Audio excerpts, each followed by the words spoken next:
Hey guys, welcome back. Today is May 20th, 2020, and today we'll be taking a look at the 2020 Senate election.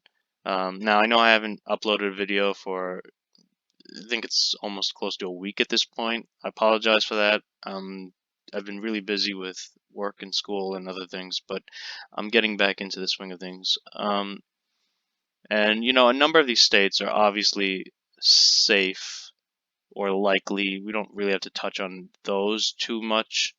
Like South Carolina, that's actually classified as a likely state at this point. But, a number of these races are not going to flip. I mean, even Virginia, which has historically been a swing state, is, according to 270 to win, currently classified actually as a safe state.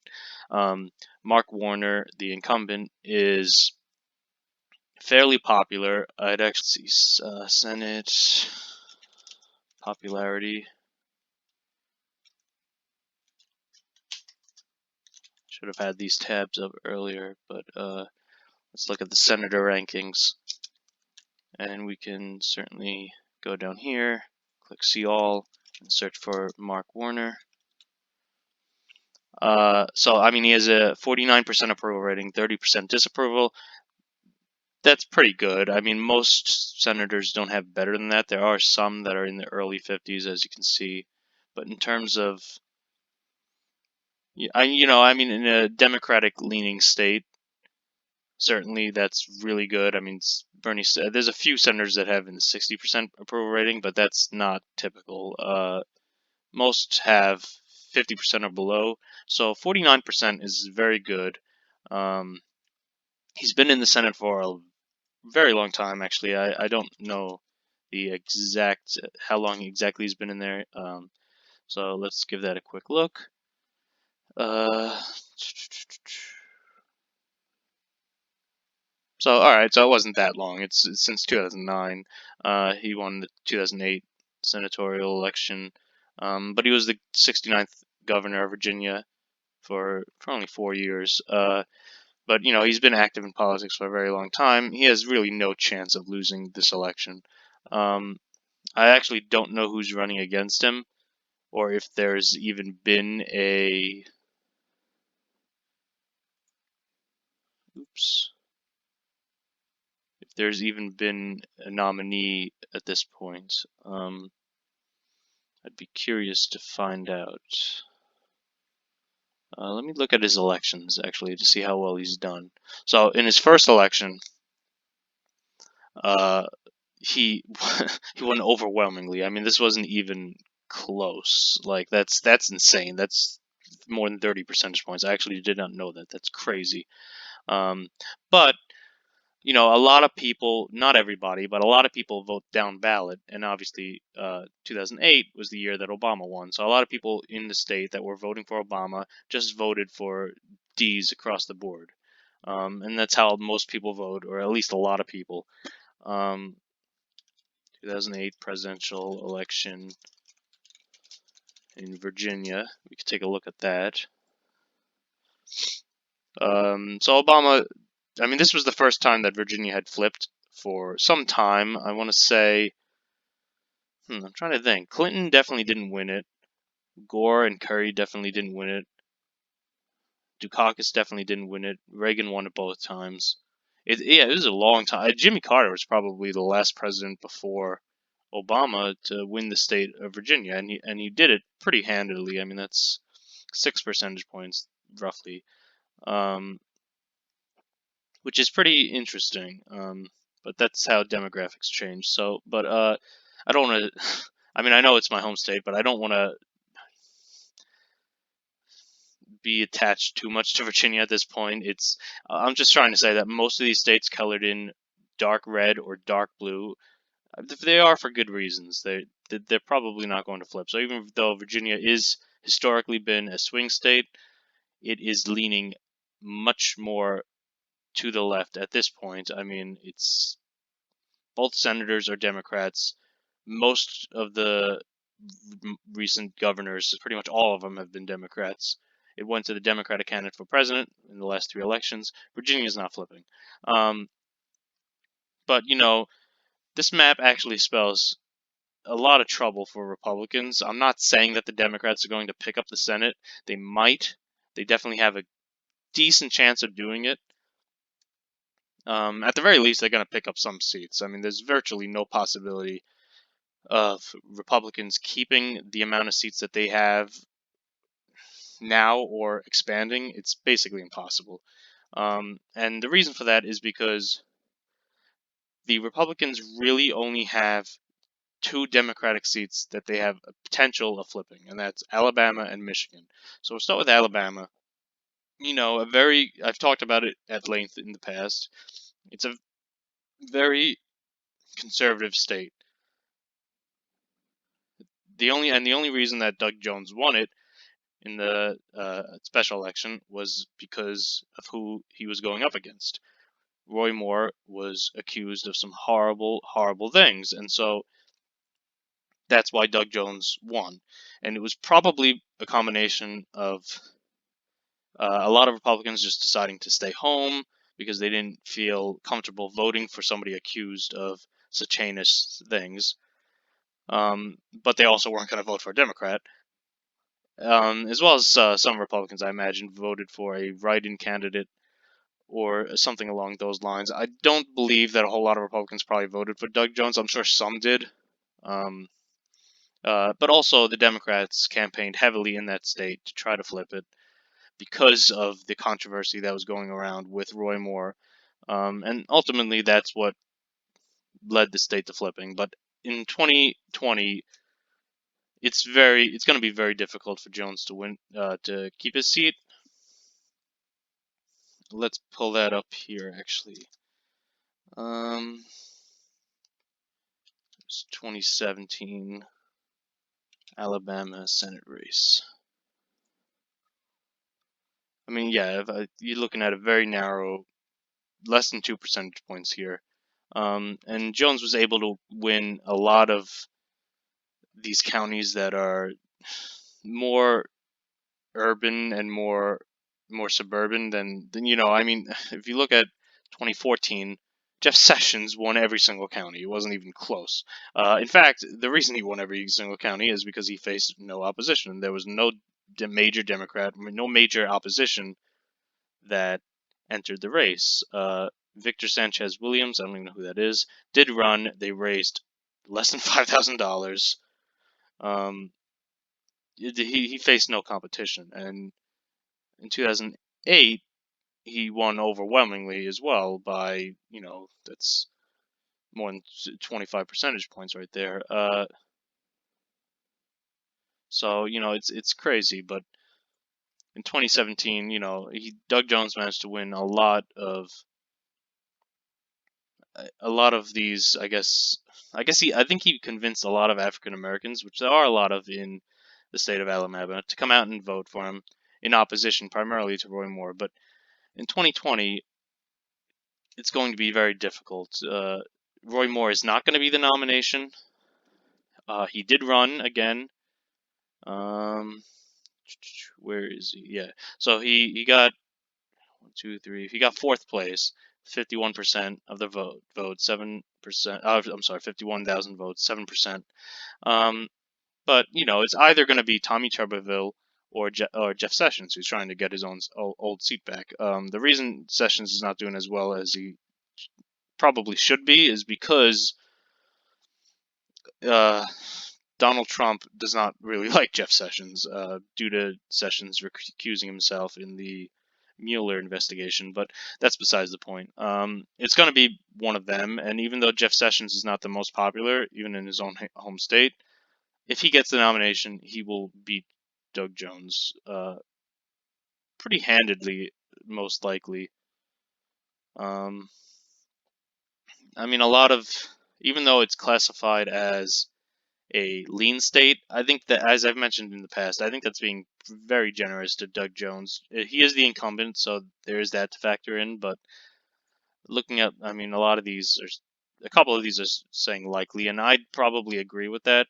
I think it's going to be close to double digits that, if not surpassing double digits, that Doug Jones is going to lose, regardless of who gets the Republican nomination. But Alabama certainly probably will flip, most likely. The only other state that the Republicans have any hope of flipping is Michigan. And that's currently classified as a lean Democratic state. So I do want to check out 2020 Michigan Senate race. And this video is already over 10 minutes. It'd probably go a little bit longer than most of my videos have gone just because I haven't uploaded one in a while and there's a lot to cover here. So Gary Peters is the incumbent. And if you look at his Senate ranking, 37%, 29% disapproval. So not the greatest. But Michigan is, for all intents and purposes, a Democratic-leaning swing state. I know it flipped to Trump in 2016, very narrowly, but it is more or less a Democratic state. Michigan, 2016. Let's take a look at those. Why am I not finding Wikipedia here? These are giving me the primary results, which I do not want. Oh, here we go. I don't know why I missed that. So yeah, as you can see, that's less than half a percentage point. That's very close.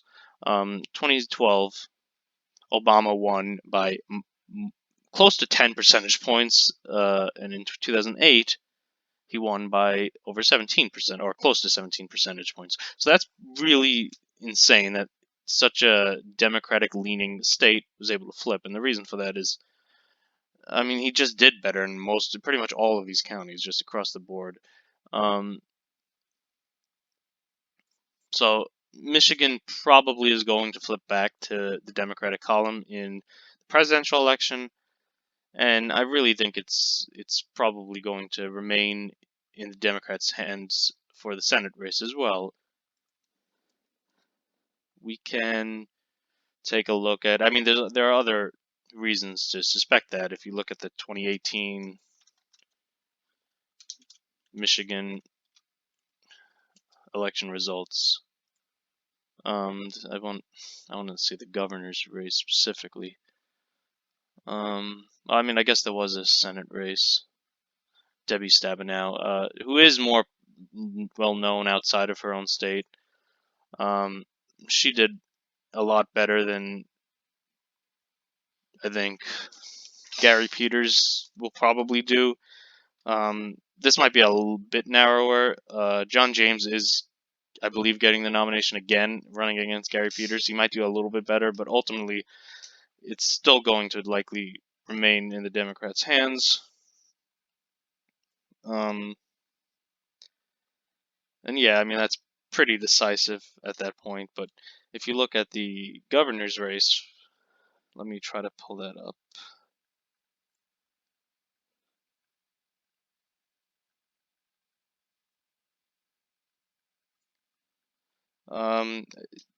Gretchen Whitmer, who is being considered apparently as a vice presidential running mate for Joe Biden, won by close to 10 percentage points.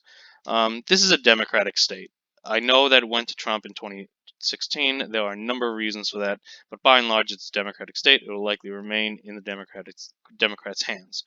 So now that we touched on the Democratic states, we have to touch on a number of these other states that are listed as toss-ups or lean Republican states, and that's pretty much the only states that the Republicans even have a chance of flipping. Not flipping Virginia, not flipping Minnesota, not flipping New Hampshire, probably flipping Alabama, and have a slim chance of flipping Michigan. But Maine, North Carolina, Colorado, Arizona are all toss-ups, while Montana, Kansas, Iowa, Alabama, and Georgia's special election are all lean Republican states, and that should be worrying, because if the Democrats manage to flip all of those seats, they have a pretty large majority. This is more than the Republicans currently have. It's one more than the Republicans currently have. Now, this scenario is not especially likely. It's the best case scenario, really, for the Democrats. Well, actually, the best case scenario would also be keeping Alabama, though I don't think that's very likely. But none of this is especially likely. We could actually reset that there. But I mean, if they flip Colorado, which I think that they will. I mean, if you look at Cory Gardner, his approval rating is actually not terrible either, but he is disapproved of less than he's approved of, and this is a Democratic state. I'm not going to go into like the recent elections for all of these just because there's too many of them. So, but Colorado is definitely a Democratic state. I will look at the 2016 Colorado election though. Just briefly touch on that. Um, Hillary won it by around 5 percentage points. It's a Democratic state. Obama even did better in 2012 and even better than that in 2008. It's a Democratic state. So, and not Gary Peters, Cory Gardner is not the most popular. He is a one-term senator, probably going to lose that seat. I also think Arizona as well, um, just because if you look at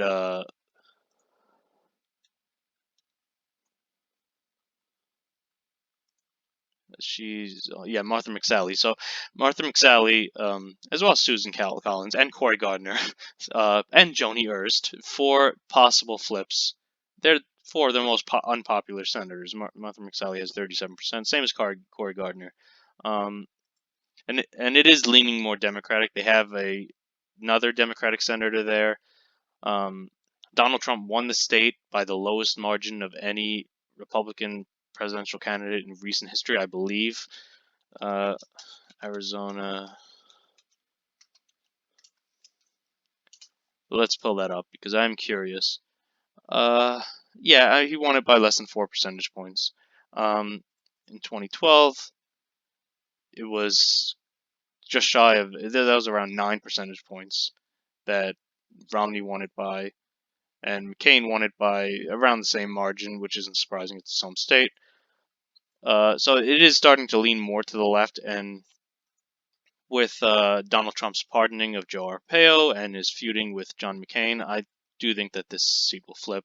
Martha McSally lost her last election. But, if you look at Maine as well, Susan Collins has been in the Senate for a very long time, but she's just not approved of much anymore. They just don't really like her. This is a Democratic state. It pretty much always goes to the Democratic candidate for president, with the exception of the second district. Probably going to flip. And if those three states flip, the Democrats only need one more seat to flip to get the majority, assuming that Joe Biden wins. If he loses, then they'll need 2 seats. But assuming that they win the presidency, besides Maine, Colorado, and Arizona, which I would say as being fairly likely, they have decent chances of flipping. They only need one more, and so, even if North Carolina remains with the Republicans, they have Iowa or Kansas or Montana. Any one of those flipping would prove disastrous, and they could flip. And then, I'm not gonna. Again, this video is getting close to 20 minutes at this point, but I do want to go look at each state individually. I'm going to be doing pretty much all these states, about 10 minutes or so for each video, for each potential swing state for the Senate. And I'll be going in depth and probably looking at their chances in the presidential election as well. I think that'll be interesting. So that'll probably start appearing tomorrow. But yeah, there's not really much else to say. This map does not look great for the Republicans. They very well still might keep their majority. They're just going to be losing a number of seats, and they have really no chance of picking up more than one, possibly two, if they get extremely lucky. But like I said, Michigan is likely, very likely at this point. I'd say I'd almost classify this as a likely state for Joe Biden at this point. And if that happens, people are going to vote down ballot, and yeah, it'll remain. with Gary Peters most likely. But I'm gonna end the video there because already it's 20 minutes long. But thanks for liking, commenting, subscribing, and I'll talk to you guys tomorrow.